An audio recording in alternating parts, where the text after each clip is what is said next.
Avec ses monuments, parcs, ponts et bâtiments anciens, Salaberry de Valleyfield regorge d'événements insoupçonnés. Chaque fois qu'on passe devant l'un d'entre eux, on ne peut qu'imaginer l'histoire qu'il pourrait nous raconter. Quelle en est l'année de construction? Qui y a vécu? Que s'y est-il passé? Aujourd'hui, on a pensé vous dévoiler la trame historique de l'un d'entre eux.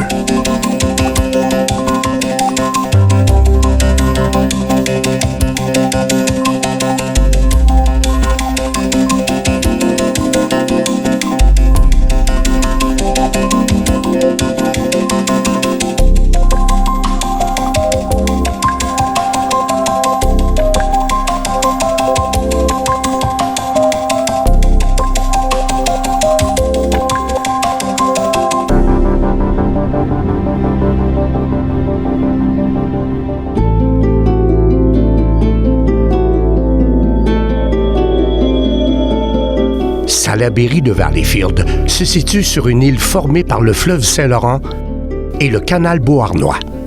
Elle comporte aussi plusieurs îles, dont Grande-Île et d'autres plus petites à l'ouest, comme l'île d'Ondaine, l'île de Beaujeu et l'île aux Chats, autrefois appelée île Clark. Relier les rives du fleuve par des ponts a constitué un défi qui remonte loin dans notre histoire. Nous en verrons aujourd'hui un chapitre avec la petite histoire du traversier de l'île Clark. Avant le 20e siècle, il n'existait aucun pont entre Salaberry de Valleyfield et Coteau Landing, aujourd'hui les Coteaux. Le premier pont construit, c'était celui des trains par la Canada Atlantic Railway. Le besoin est venu des exploitants de bois de coupe de la vallée d'Ottawa, qui devaient exporter leur production vers Montréal et jusqu'au Vermont. En 1873, il y a eu une récession qui a retardé le projet et qui est réapparu vers 1880 quand on l'a confié à un des plus importants entrepreneurs en coupe de bois, M. John Rodolphus Booth. On lui a accordé 3 ans, de 1881 à 1884, pour construire un chemin de fer qui allait relier la vallée d'Ottawa au Vermont et à Montréal. Or, à cette époque, il y avait bien un pont entre Salaberry de Valleyfield et l'île Clark, aujourd'hui île aux Chats. Mais pour traverser le reste du fleuve, il fallait un bateau. Ça ne s'est pas passé tout à fait comme prévu. Il y a eu des problèmes politiques et financiers, sans compter les difficultés d'ingénierie. L'ingénieur qui proposa le tracé du chemin de fer s'appelait Casimir Stanislas Gzowski. Une de ses propositions, qui fut abandonnée par la suite, consistait à diriger le train vers le sud du canal Beauharnois. L'autre proposition était de passer sur 2 îles, entre Coteau et l'île Clark, pour rejoindre Salaberry de Valleyfield.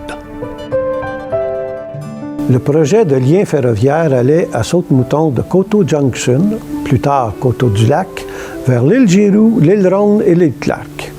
Mais il y a eu des difficultés qui ont fait en sorte qu'à l'été 1884, on retarda ce projet. On a choisi une solution temporaire, celle d'un traversier, pour faire passer le train sur le fleuve. Un croquis illustre le trajet du traversier à compter de 1884. On aperçoit à gauche Coteau Landing et à droite l'île Clark et Salaberry de Valleyfield. Entre les deux, une flèche illustre le trajet du traversier entre l'île Clark et le quai fédéral de Coteau Landing. On rapporte que les conditions de navigation n'étaient pas toujours idéales. En hiver, la glace emprisonnait les quais et en été, on manquait parfois d'eau et le bateau heurtait le fond. Un bateau passeur fut donc construit pour relier Coteau Landing à l'île Clark. Ce traversier entra en service au début du mois de février 1885. Il s'appelait The Canada Atlantic Railway Ferry. C'est le responsable du projet de construction du chemin de fer, M. John R. Booth, qui contrôla le traversier.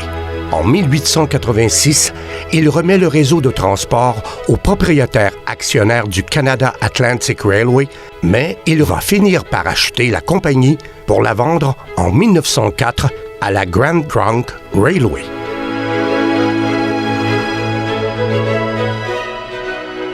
Le traversier de l'île Clark, que l'on aperçoit à sa sortie de l'île en route vers Coteau Landing, utilisait les roues à aubes comme mode de propulsion, comme les grands bateaux à vapeur qui ont navigué sur le Mississippi au 19e siècle. Les deux roues étaient placées de chaque côté du navire et comportaient des pales qui créaient la propulsion dans l'eau. La bouilloire était chauffée au charbon et sa vapeur alimentait le moteur de 270 chevaux qui, à son tour, faisait tourner les deux roues à aubes. Le bateau possédait un fond plat afin de réduire le tirant d'eau et de naviguer sur le fleuve. Le traversier servait surtout à transporter une locomotive et quelques wagons qui étaient remis sur les rails une fois à quai. Comme les roues tournaient dans les deux sens, le bateau pouvait avancer et reculer en alternance. Cela favorisait la manœuvre d'accostage au quai puisqu'il fallait aligner les rails du navire avec ceux de la terre ferme. Le bateau passeur mesurait 52 mètres de long, mais ça ne suffisait pas pour un train en entier. Il fallait plusieurs allers-retours pour transporter une douzaine de wagons. Le capitaine était un Québécois, Roger Boyer, mais le constructeur venait de Pittsburgh. Cette carte de 1922, qui nous montre Salaberry de Valleyfield avec Grande-Île, bien découpée par la rivière Saint-Charles, représente les voies ferrées qui traversent la région. Dans le secteur de Belle-Rive, on aperçoit le tracé du Grand Trunk Railway qui se connecte avec l'île Clark à l'ouest. Le trajet passe sur les îles Rondes et Giroux pour atteindre la terre ferme du côté de Coteau-du-Lac. Le traversier de l'île Clark a contribué à l'économie de notre région. On sait qu'en 1887, pendant que le traversier était en service, des céréales étaient transportées depuis Chicago par des cargos laquiers, puis par train vers Ottawa et jusqu'à l'île Clark grâce au traversier. Là, sur l'île aux Chats, il y avait des élévateurs à grains qui déchargeaient un wagon de 20 tonnes en 8 minutes. Les céréales parvenaient ensuite à leur destination en moins de 12 heures. Ainsi, plus de 2 millions de boisseaux ont transité de l'île Clark vers l'État de New York et la côte atlantique. Le site de l'île Clark est devenu un attrait touristique. On faisait la promotion des rapides au nord de Grande-Île. Le voyage en première classe coûtait 2 cents et demi du mille et 2 cents en deuxième classe. On offrait aussi des excursions de pêche et des pique-niques dans des zones déjà aménagées.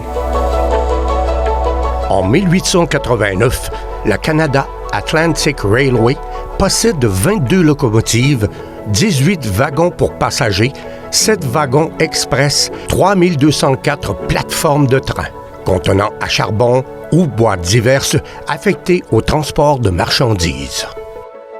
Ce laissez-passer donnait droit aux passagers F.L. Wilson de voyager dans les trains de la Canada Atlantic Railway durant l'année 1898, contresigné par le gérant général A.G. Chamberlain. En 1889, le traversier de l'île Clark fonctionnait toujours et c'est cette même année que l'on ressuscite le projet de pont ferroviaire sur les îles entre Coteau et Salaberry de Valleyfield. On prévoyait aussi d'ajouter un pont tournant à l'entrée de ce qui deviendra le canal Soulanges, dont la construction aura lieu un peu plus tard, de 1892 à 1899. Cependant, on opte pour un tracé qui traverse Grande-Île au lieu de se diriger vers le sud du canal de Beauharnois. Voici un document qui illustre les tracés proposés par l'ingénieur Gzowski en 1880 pour le chemin de fer Coteau-Valleyfield. La ligne noire du schéma, retracée en rouge, représente le nouveau pont ferroviaire. De gauche à droite, elle part de Coteau, traverse l'île Giroux, l'île Ronde, l'île Clark et se rend dans ce qui est aujourd'hui Belle-Rive, où une gare sera construite. La ligne noire assurée, retracée en bleu, entre Coteau Landing et l'île Clark, représente pour sa part le parcours du traversier.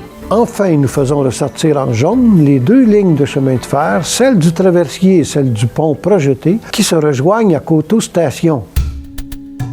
La construction des ponts débute durant l'été 1889 et se poursuit tout l'automne ainsi que durant l'hiver 1890. On commence par poser des piliers de pierre dans le fleuve. Ces piliers serviront de base pour les structures d'acier qui formeront le pont. Sur la base des piliers, On protégera la pierre contre l'érosion causée par les glaces au moyen de plaques d'acier boulonnées dans le roc. Pour la structure des ponts, le procédé retenu est le suivant.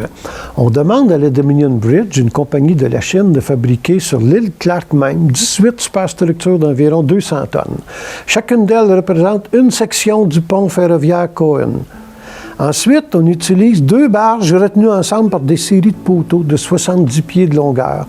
On glisse alors chaque superstructure sur des rails bien graissés, on la place sur les barges et on la transporte entre 2 piliers du pont. Afin d'ajuster les superstructures au même niveau, les barges sont dotées de citernes et un système de pompage fait varier le niveau d'eau dans chaque barge et on enlève les barges quand on a fini la mise en place. La dernière superstructure est déposée vers 19h le 14 février 1890. Après 10 mois et demi de construction, les premiers trains empruntent dès le lendemain le tout nouveau pont ferroviaire et le traversier de l'île Clark sera alors mis au rencard après avoir rendu de fiers services. L'île Clark accueillit ses premiers rails en 1884. Le pont Cohen, entre les Coteaux et Salaberry de Valleyfield, accueille encore chaque jour quelques convois ferroviaires depuis maintenant près de 140 ans. C'est le pâle reflet d'une époque où l'on pouvait prendre à Salaberry de Valleyfield à 16h24 un train venant de Coteau Station et débarquer à New York le lendemain matin à 6h48. Le retour avait lieu en soirée à 18h30 pour une arrivée à Salaberry de Valleyfield le lendemain à 8h47. Le Canada Atlantic Railway offrait aussi 4 trains par jour entre Ottawa et Montréal avec un arrêt à Coteau Station. Pour la correspondance, un train faisait la navette entre Coteau Station et Bellerive. Comme le traversier de l'île Clark, les trains ont cédé la place au transport routier.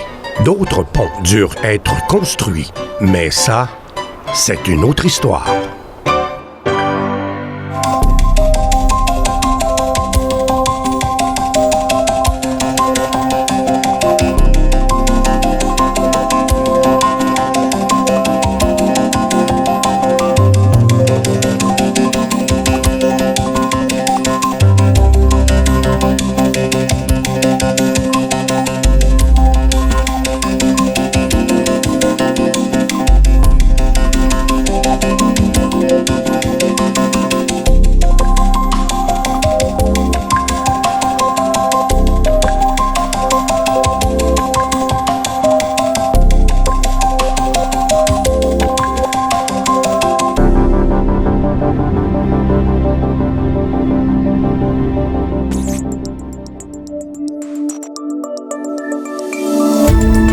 Cette émission d'Accès est appuyée par Cogeco et est rendue possible grâce à la collaboration de la communauté avec Nous TV.